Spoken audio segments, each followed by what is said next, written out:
I once watched an American tourist explain British culture to a British man standing barely 5 feet from his own front door.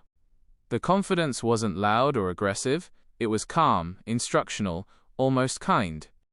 That was the moment something clicked. We don't just misunderstand other cultures.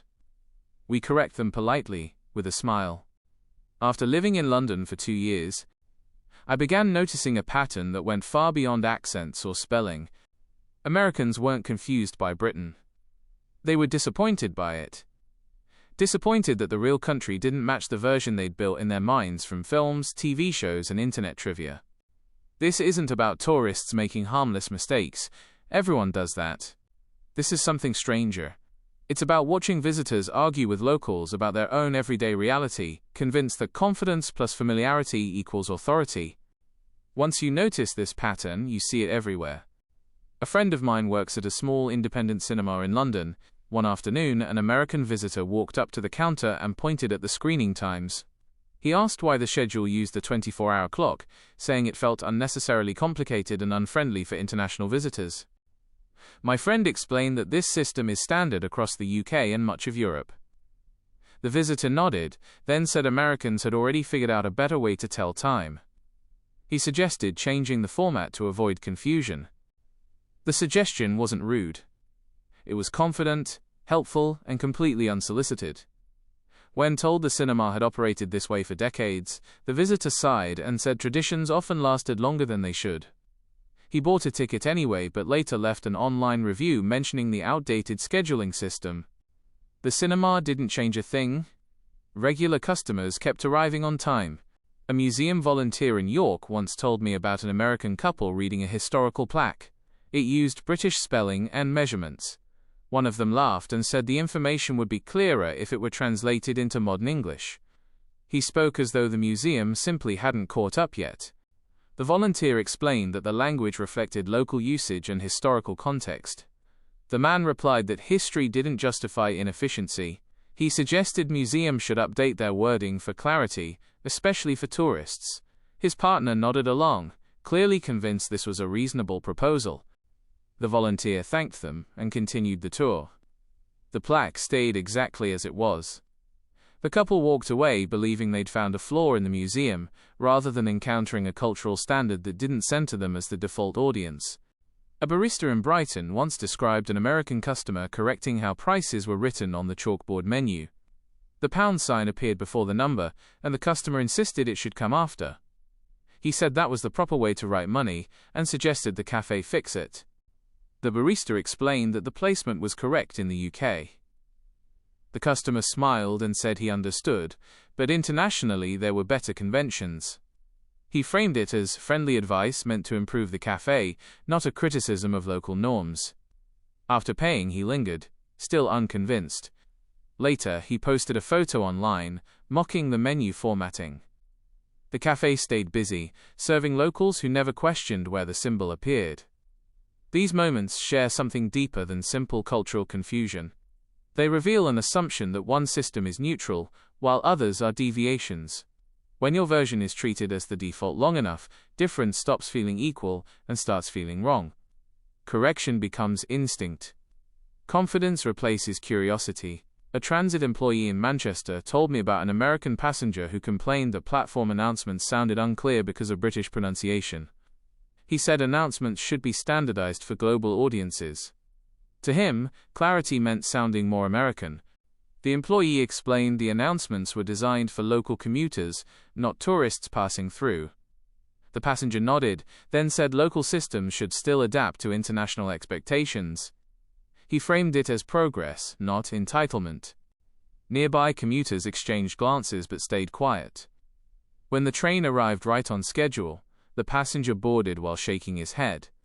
Later, he tweeted about poorly designed public communication. The system continued operating unchanged, efficiently moving millions of people who understood it just fine. A librarian in Oxford described an American visitor questioning why bookshelves used unfamiliar terms. British spelling appeared on labels like fiction and non-fiction. The visitor suggested adding American equivalents underneath to make navigation easier for real readers. The librarian explained that the system reflected local language norms and educational standards.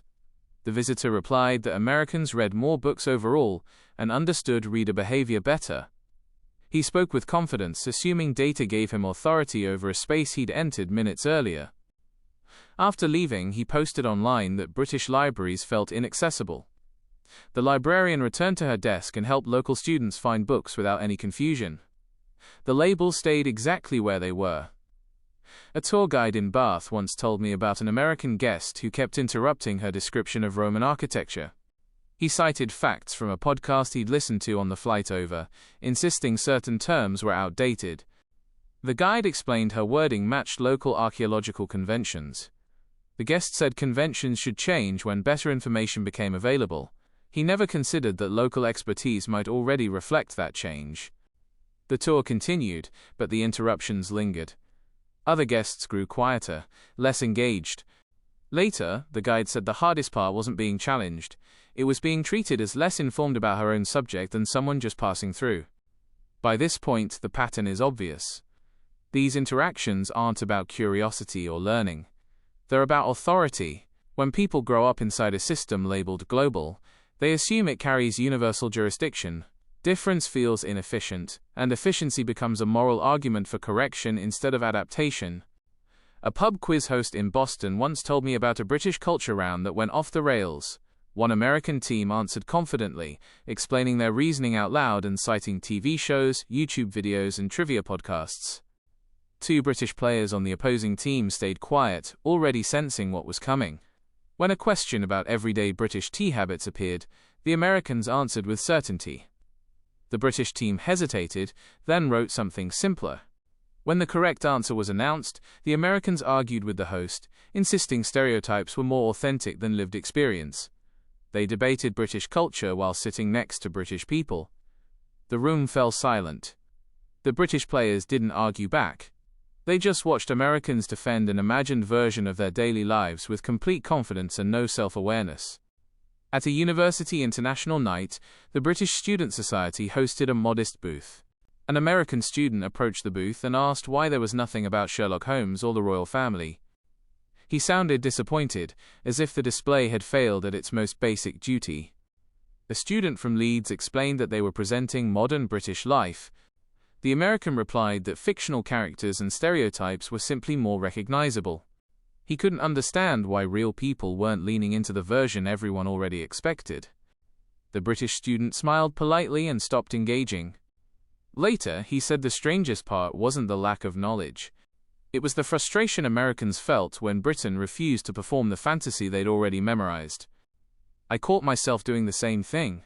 A British friend once told me he was from Birmingham, and I immediately referenced a television show. He corrected me gently. I doubled down anyway, hoping reality would bend to entertainment if I pushed hard enough. Standing there, I realized how automatic it was. Even after years of living in London, I still reached for media before memory. I still wanted the country to behave like content I recognized. That moment stayed with me. It made something clear: this wasn't about ignorance. It was about comfort.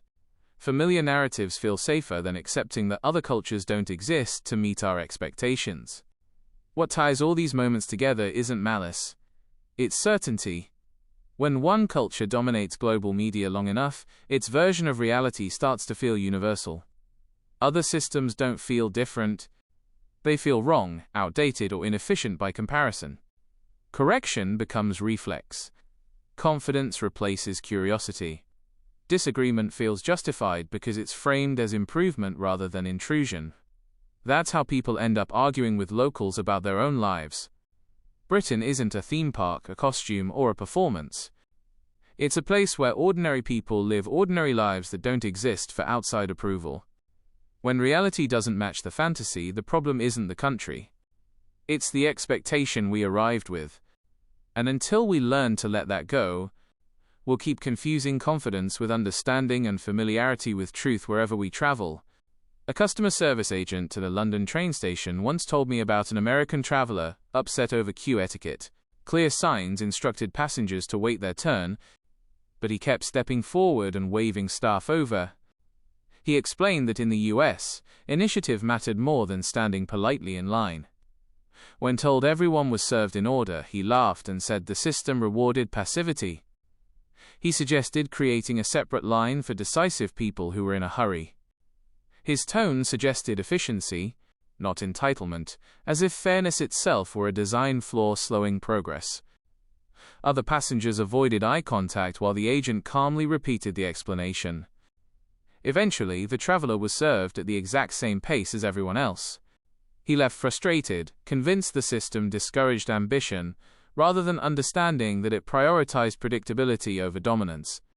Later, the agent said this wasn't unusual. Americans weren't rude, just confused by systems that didn't reward assertiveness. In places where order replaces competition, confidence doesn't unlock shortcuts. That disconnect keeps surprising people who expect initiative to function like currency. A housing coordinator in London described an American renter asking about professional-only buildings. He wanted to know where executives lived and whether certain neighborhoods were restricted by income. The idea that lawyers, teachers, and retail workers might share the same building made him visibly uncomfortable. When told housing was intentionally mixed, he asked how property values were protected. The coordinator explained that maintenance, not exclusion, preserved value. The renter nodded slowly, unconvinced. He said Americans preferred clear social boundaries. He asked whether neighbors might resent living near someone less successful. The coordinator replied that most people didn't think that way. He thanked her politely, then asked to see listings that felt more appropriately segmented. He never rented there. Later, the coordinator said Americans often mistook equality for instability. When hierarchy disappears from daily life, some people interpret it as disorder rather than a deliberate design built on shared dignity. A primary school administrator in Kent told me about an American parent visiting with their child. The parent asked about gifted tracks, elite classrooms, and fast lanes for advanced students. They wanted to know how exceptional children were separated and rewarded. The administrator explained that the school focused on keeping students together as long as possible. Ability was supported without formal segregation. The parent frowned and asked how excellence was maintained without visible ranking. When told that excellence wasn't measured through separation, they grew concerned. They worried their child would lose motivation without being distinguished from peers. The administrator replied that cooperation often produced stronger outcomes than competition. The parent thanked her but left uncertain. Later, the administrator said Americans often confused opportunity with stratification. When systems don't constantly signal status, people raised on ranking frameworks feel something important is missing. What emerges here isn't cultural ignorance, it's conditioning. Many Americans grow up navigating layered systems designed to signal rank, speed, and importance.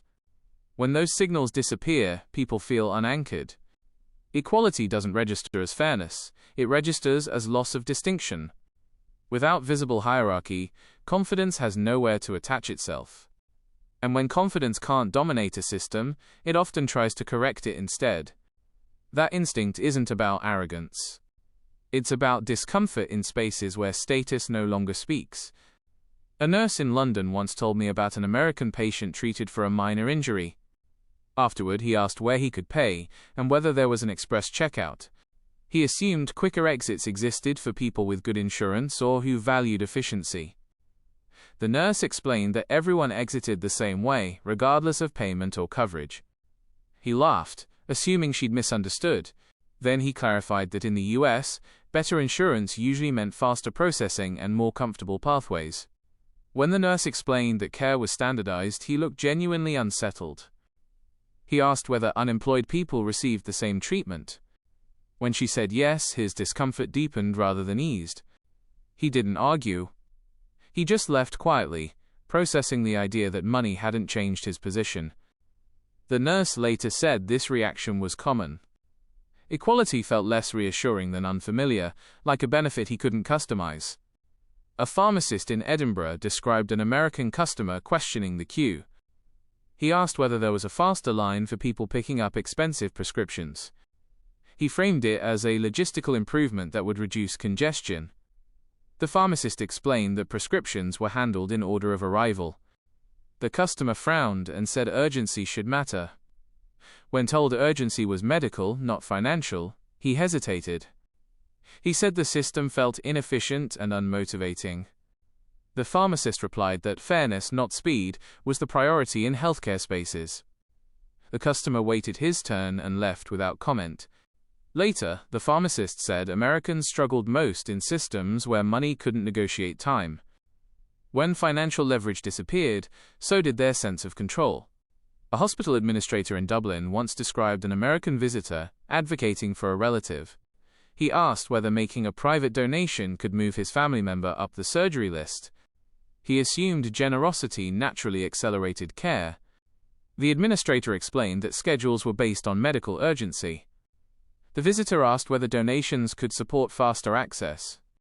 His tone suggested partnership, not bribery. When told contributions wouldn't affect timing, he grew frustrated. He asked whether the system valued initiative at all. The administrator explained that it valued need over negotiation. The visitor left dissatisfied, convinced the system punished success. Later, the administrator reflected that Americans often interpreted equal treatment as personal loss. When advantage disappeared, fairness felt strangely like exclusion. These reactions don't come from cruelty. They come from expectation. When systems teach you that status equals speed, fairness looks inefficient. And when efficiency no longer rewards status, confidence looks for something to correct.